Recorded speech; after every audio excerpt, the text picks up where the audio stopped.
Okay, everybody, welcome to this webinar. This is the second webinar that we have in our testing of webinars. Still, we are working on a MENA group because we have some technical problems. I'm sorry for that, but in the future, I'm sure we'll do it much better. Today, we have 3 webinars. One right now with Lotta, Fabricius, Kristiansen from Sweden, good friend of Danish beekeeping. Later on, we have 2 other ones as well. And the reason why we have these talks are that we have this Nordic-Baltic beekeeper advisor meetings these days. And then we decided to do this at the same time, just to practice, and actually also maybe to offer this facility to the other countries, so maybe we could share something with us. If there would be some nice talks in Sweden, the Danish could listen as well. So right now we will start with our first talk. It's Pollinate Sweden, and it's a talk from Lotta, Fabricius, Kristiansen. And Lotta, please, it's your turn. Thank you. Thank you very much. And I hope you can hear me. I'm sorry that I can't see you. I would prefer to have your faces on a screen so I know who are out there. But I'm very honored to be here to talk to you. And I'm addressed to talk about any kind of subject. And I suggested this Pollinate Sweden, that is an initiative we took last year to make a kind of platform of how we can collaborate and enhance awareness from the general public about pollination in general and honeybees together with the wild bees as well. So I will make a short introduction of the background here. So honeybees, I guess you are beekeepers who are listening now, is also my approach to the pollination issue. And honeybees, they need almost, you could say, the same things as the wild bees. So even though we are talking about honeybees and honey production, we can also address the issues for the bee relatives out in the wild. So a couple of years ago, we started a kind of an umbrella organization for honey producers. Larger honey producers, or even smaller ones, and also together with the NGOs, the Organization for Beekeeping, and other interested in this kind of field or area. So we started Swedish Bees, and we have this slogan, pollinate more with Swedish bees. And we also have this honey from Swedish bees, the same kind of brand, but different linings. And in this organization, Swedish Bees, we are trying to enhance the awareness of if you buy a jar of honey, you also get a pollination service. And we find different kind of collaborators. For example, this is Kiviks Musteri. They are growing apples and producing cider. And here are some of the beekeepers putting bees. Actually, right now, the apple blossoms are there and they are putting their bees for pollination. And it's also, I don't have a pointer when I want to address something on the screen, so I can't say, but the man up in the right corner, he's working at the Kiviks Musteri as the organizer of how to get a good harvest from apples. So he's working together with the beekeepers, placing them in the right places and so on. And last year they had this big apple festival in the autumn, and we produced together with them certain information and materials for the public coming there. Around 25,000 people actually go there for this apple festival, and they got information about bees, both honeybees and wild bees, and the necessity of pollination. Together with this, we're trying to show that different honeys from different areas taste different. For some people, they think honey is just honey. Then we want to show the very diversity of different honey tastes, and that we call biroir. Maybe you are familiar with the term of terroir when you're speaking about locally produced food, and maybe in wine production you have this very specific. We are trying to transfer that into honey as well. So we have quite a lot of different honey bars showing different kinds of honey. Tasting, of course, you have to taste honey to get to know what it is and to learn the different kind of tastes. And here is together with some Swedish chefs or people working with food that we are trying to work to find new ways of how to use honey, not just as a sweetener, but actually like a food stuff with properties that could change a dish, for example. We don't have very much money. You know, it's very expensive to, if you want to get media to address your issues, you need quite a lot of money, but you have to find good ambassadors. For example, we found a famous TV chef in Sweden, at least, Paul Svensson, and he was working on those morning programs a lot, and he was interested to get beekeeper himself, so that was very good. And then media got interested, all from those cooking magazines, and also if you have decoration or whatever you think is kind of more fancy fields than we are used to. So it's a good way to get introduced through him. So he was a good ambassador. So we started his beekeeping and we could follow it. And we also had some public event with Coop. I guess you're familiar with Coop in Denmark as well. And Coop had this, you're a member and you can donate your, when you're buying things at Coop, you can gather points at the same time, and you can use those points to donate for what they call bevara surret, keep it buzzing. And this is the Minister of Agriculture in Sweden, former beekeeper. He was very fond of this, so he was making some kind of marketing as well. We had those events. This is in a shop, so that when the members of Coop donate their points, they can have a beehive placed quite close to the store, and afterwards they can buy the local honey. So this is a beekeeper in Visby in Gotland. So now, this was last autumn, they harvested honey inside the store and they could buy honey directly from the extractor in there. So it's a good success, I would say. We also want to address other things. Of course, if you buy local honey, you support the local beekeepers. And we want to have food for the bees all year round. So we have these seed bags produced. You can plant flowers. You can see an example on the picture there. A variety of flowers, not only for honeybees, of course, but for wild pollinators as well. So this is the slogan. I didn't translate it, but by throwing Swedish honey, you help Swedish beekeeping and also the Swedish nature. So we need the pollinators, and what do they need? This is a quite scarce an area with not very much food. So of course we need more food. Some days ago, maybe I don't know how far many days ago, you had these yellow fields in Denmark, right? The oilseed rape, they were flowering, but now the harvest, the flowering is over.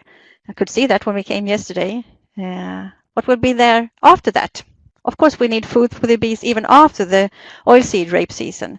So we need those flowering along the roadsides. Yes, for bumblebees, for example, flowering through all the year during the season, of course. And then nest sites, like this, old wood, good nest sites for wild pollinators. Flowers when they actually can, bumblebees, butterflies, honeybees, even in late fall, this is flower from the later fall, or early spring, the salix. So we tried to share the knowledge of what you can do to help pollinators, everyone. So the lack of diversity gives a one-sided diet. So we need a diversity of food, pollen and nectar plants. And also don't clean as much. Tidy nature removes the nesting sites. So leave some of in the garden, for example, you leave areas where you keep the branches or other areas where you don't tidy as much, and you don't have to lawn the grass all the time. And of course, pesticides should not use more than necessary, and be very scarce with that. And if you have more, you have those beneficial insects also helping to protect the plants. They eat pest insects in their turn, maybe that it's a good thing to have a good variety of insects in your garden or around in the nature. So the Swedish Environmental Protection Agency, they made last year a questionnaire. They went out and asked around a little bit more than 2,000 people what they think about bumblebees and bees, and 90% of the people thought they are very important.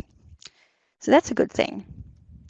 And when the World Wildlife Foundation asked the same thing almost, would you consider to support wild bees by sow flower seeds that they like in your garden or your balcony? Yes, quite many people think, yes, I can do that. It's not too hard. So a lot of things are actually being done. And in Pollinate Sweden, the network that we created last year and are trying to build up during this year, we want to have focus on the things that actually are being done, not all the threats. Of course, there are a lot of threats. You can have a lot of things that you can work with, but it's a lot of things are actually out there, but the public don't know about them. So we are trying to find ways of how to reach the general public with this. For example, we have an organization called when you farm in good balance with economy and ecology. They have a lot of farms saying what is good and what is good examples for other farmers.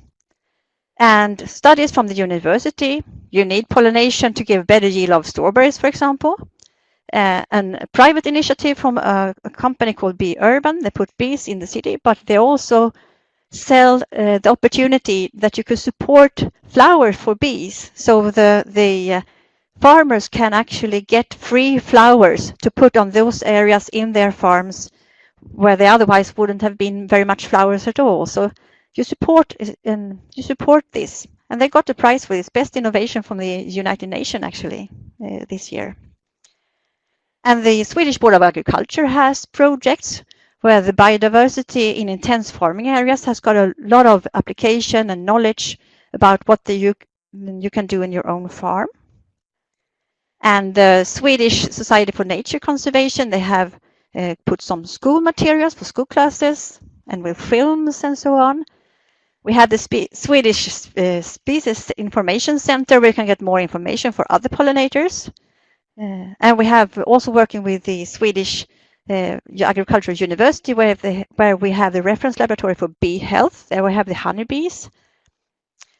In the cities, I guess it's the same also here in Denmark, trying to use the cities to find, use it as a possibility to feed and to give nest sites for pollinators in the city as well.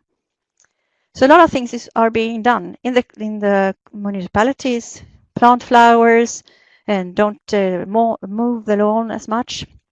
This was also Coop making a report on bee. How are actually the situation for bees? And now we have together with the Swedish bees, we have to work with a network for. They are called Swedish Gardens. Have the biggest gardens and parks in Sweden, and now they have this year buzzing parks and garden as a slogan. So we have produced some of material, both a guide with different kind of plants that is suitable to plant in your garden, and also some good examples of pollinators. Not only honeybees, of course, but solitary bees, flower flies, or bugs, butterflies, and so on. Bumblebees there as well. And some cards that you can buy. Nice. We have an illustrator called Alan Landahl who made those. And we have seed bags for this. They are sold in the gardens where we can reach another target group than usual, actually. The ones interested in gardening, and that is very big. Last year we had the Pollinator of the Year, an award where the Swedish Transport Administration at Gotland won the prize because they are very good at keeping the along the roadsides, not cutting it down, but keeping actually the flowers. And that is very good for the wild pollinators and and honeybees, of course. So here you have some of the ones participating in the network. So we are not an organization for Pollinate Sweden, but we're trying to gather all the ones interested or working with these questions about pollination and work together as one. It's a good thing. So here you have different kinds of, as I said in the beginning, different kinds of both authorities, private companies, NGOs, research, schools, and yes, everyone with a connection to the question. So we're trying to find both what is done in research and what is practically done, and get this out and reach the general public. So we have this website. It should be pollinerasverige.se. I see in my picture it looks a little bit weird. You have an English text there if you want to read it. So this is the first year. So how can we reach out with the message? And actually right now we have the Pollination Week. So we said the 19th until the 27th of May this year, we have the whole week with focus on pollination. So a lot of activities are actually being done. We started the 19th with the, what is called in Pingstafton? Do you have that in Denmark? Yes, at least. It's a kind of Christian holiday, at least. The resurrection or something day like that. And then of course we have this new day, World Bee Day. I don't know if you celebrate it here, but it was a good chance to get focus on honeybees and other bees, of course. And we have the Biodiversity Day on Tuesday. And now the 24th, other things are happening, but now we are not specific a day, but you can do whatever you want and you have some focus. And we continue with the Apple Blossom Safari at this Kiviks Musteri. And then we have, of course, Mother's Day in Sweden on Sunday. So you can find a whole week with different approaches to the pollination issue. So we use the Facebook, social media, Facebook, Instagram, mainly those, and our website, of course, but trying to put all those things that are happening all around the country and say what is being done and outside. And actually, we had the Swedish ambassador in Canberra in Australia. They made a very big event there for beekeeping. So it's worldwide spread, and together with the rest of the world, we can use it as a promote in Sweden. School classes making seed balls, for example. And you're familiar maybe with the wild bee hotels. Different kinds of shape, easy to do. In the stores, we had an event in the 19th of May when we started the Pollination Week, where we had focus on to connect the pollination with the production of foodstuff. So it's very interesting to see the difference with pollination or without. This is a farmer in Skåne who made a very nice flag on his field with a lot of food for the wild pollinators and bumblebees. So initiators with this is me and also Anna Lindevin, that is my companion in this. She's communication expert and work with public relations. So it's a good way. You have facts and then you have your channel to reach out. So this is my contacts if you want to know more about this, both Pollinate Sweden and Swedish bees. And this is a slogan, pollinate more. So this was a short introduction. So I'm very open for questions if you want to know something more. Okay, 1 second. I have to put myself on. And I think I'm on now. Am I on? Yeah. Great, yes. Thanks. This is very exciting to listen to your talk and about this pollination initiative. People have now the possibility to write questions on the chat. I already got a comment from Hans Erik who was telling us that in Denmark we have this honey and strawberry day, which is really our way of. I could say it would fit perfectly into your kind of your setup. Yes, I have actually been trying to promote that in Sweden as well, the honey and strawberry. We are working with that. The strawberry farmers said they did their own campaign. I don't know if you collaborate with them. in Denmark. In Denmark, there's a cooperation. Very often it's like that. The strawberry people, they said, "Oh, great, do that." So I don't know if it's a Yeah. cooperation. It's more local beekeeper taking contact to the strawberry people, Yes. and they really want to have this activities, selling honey and so on. So that's Mm. great. That's a very good Yeah, activity. yeah, Yeah. yeah. I have this. I'm very surprised about this. It's great. I'm impressed. Tell me who got the idea. I mean, you have all Who? those people involved. You have a great and a nice list. Tell me who got the idea. Was it you or who? Yes, it was me and my colleague. I have been working quite a long time with beekeeping, and I also been working with farmers, and I have a quite a wide network of different kind of parties, and I can see a lot of things are being done, but it's not synchronized. They don't Yeah. talk to each other because they don't have that platform. That's why, since I've been in Swedish Bees, have noticed the communication are very important to reach out and get focus, producing your own news and press releases. Then media are, right now we have a very large focus on pollination, and media are very interested in that. So if you produce good articles for them to use, it's also easy to get focus. So we saw if we can do this for the pollination issue in general, not only for honeybees, but we want to have all pollinators with us, both those thinking about conservation of the nature.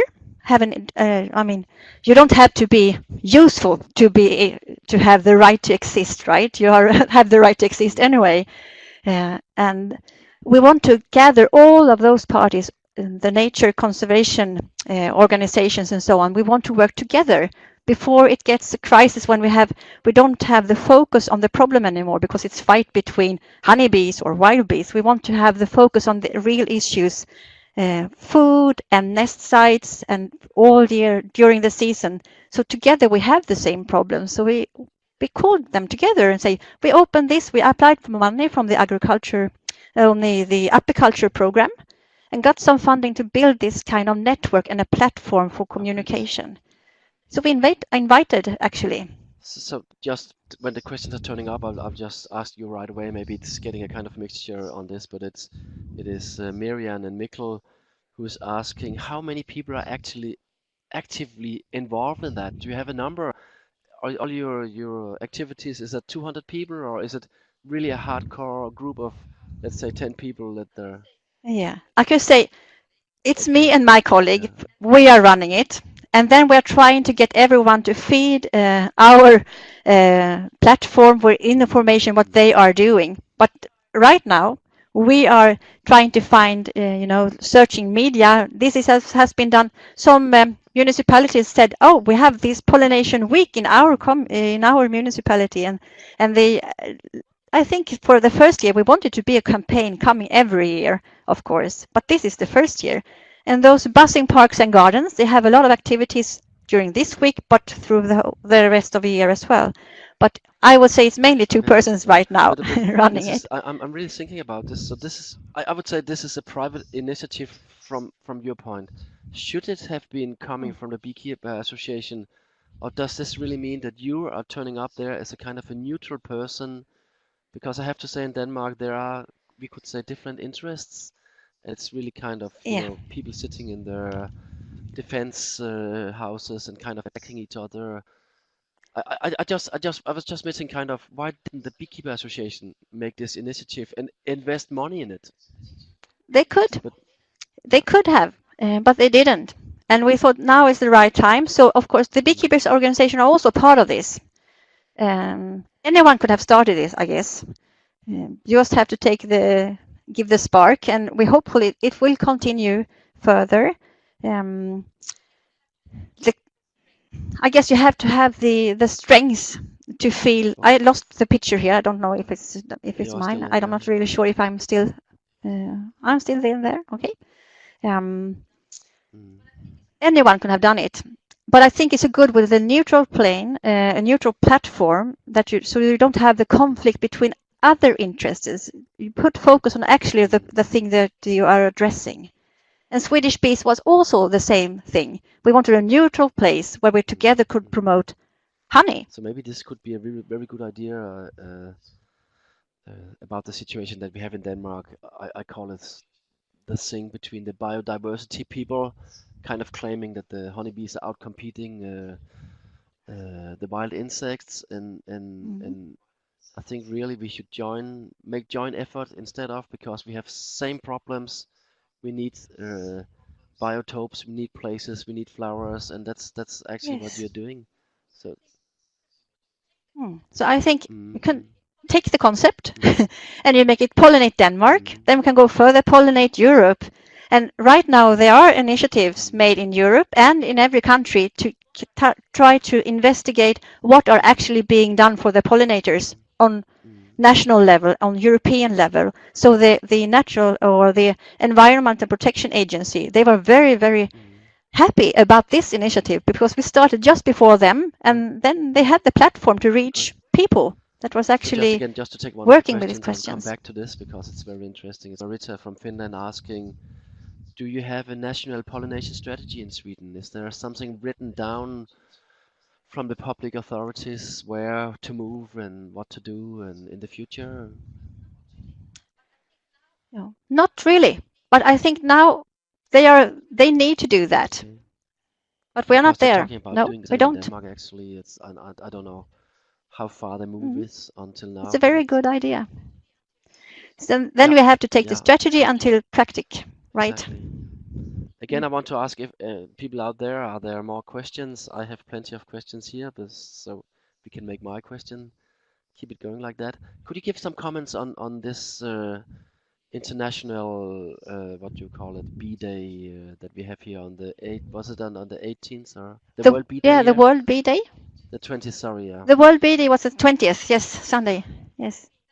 Oh, so we're trying. I mean, that is should be a good opportunity for beekeeper organizations to arrange things, right?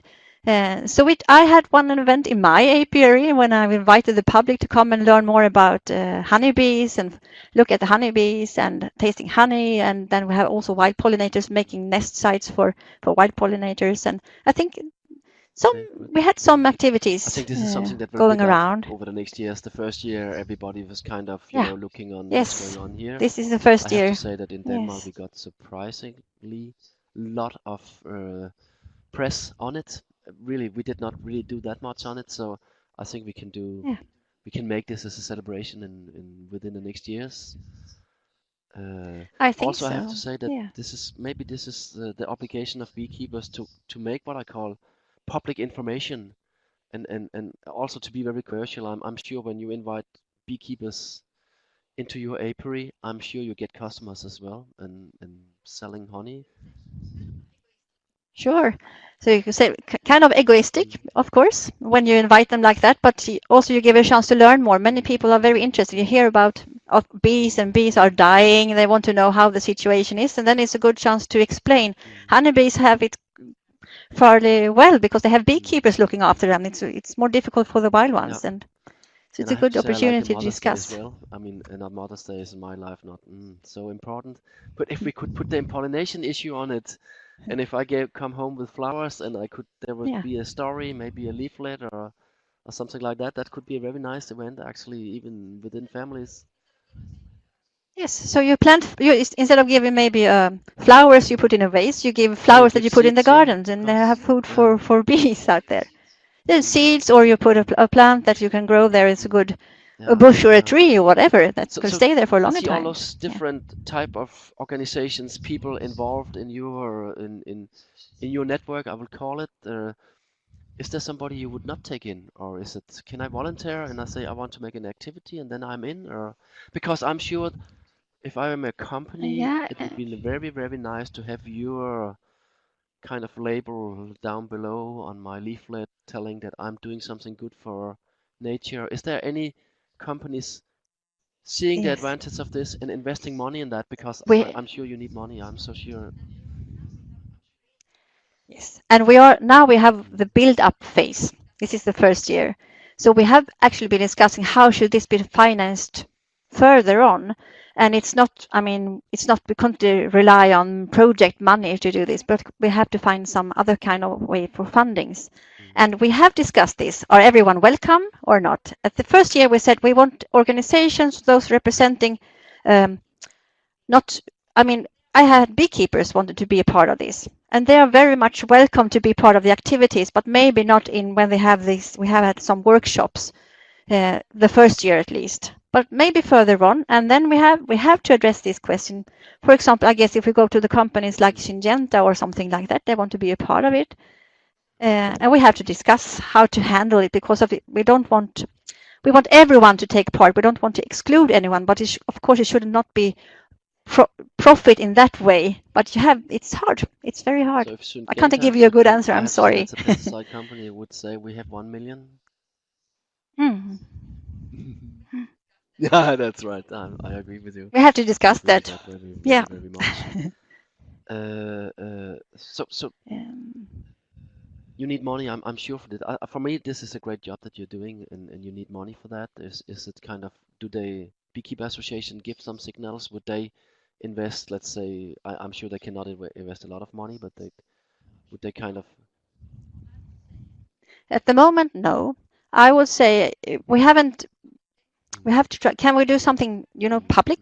It's another way. If not the government pays, maybe the government will do because they think that pollination is that an important issue, and we could arrange seminars or maybe further on. Activities to improve our knowledge about pollinators further on, and that could be financed other ways. But otherwise, it's you reach out to the general public and trying to get some funding that way, and hopefully we could get. Maybe companies, as you said, or other institutions could give some funding for a yearly activity. We would like this to be like kind of Earth Hour, or I don't know if you have this for the cancer research or something like that. Some kind of campaign that you can feel with and can contribute. Something like that. I support. Yeah. Yeah, that's nice. That's nice. Yeah, that's nice. To raise the focus on the question. Tell me about and the Pollinator of the Year, which I think it's a great idea. It's really do they get what do they get? Just a certificate, the diploma? They get a diploma. They get kind of certificate, and the we make a press release. Yes, and it was last year when I had this administration for the roads. It was quite a good success. I would say many other areas or without not in Gotland but other parts, they also want to do this, so they think it's you show a good example of what can be done, and this year on Monday we will release the Pollinator of the Year, the 2018. Wow, I just see we are getting to the end of this very nice talk. For me, this is it's very inspiring. We should make it copy paste here in Denmark, definitely on this. I have to say we have very, very confronting problems here, that they kind of fight against each other instead of supporting each other, and I see that's a big problem. I think what you did there in Sweden is kind of, you took the pressure out of this discussion and kind of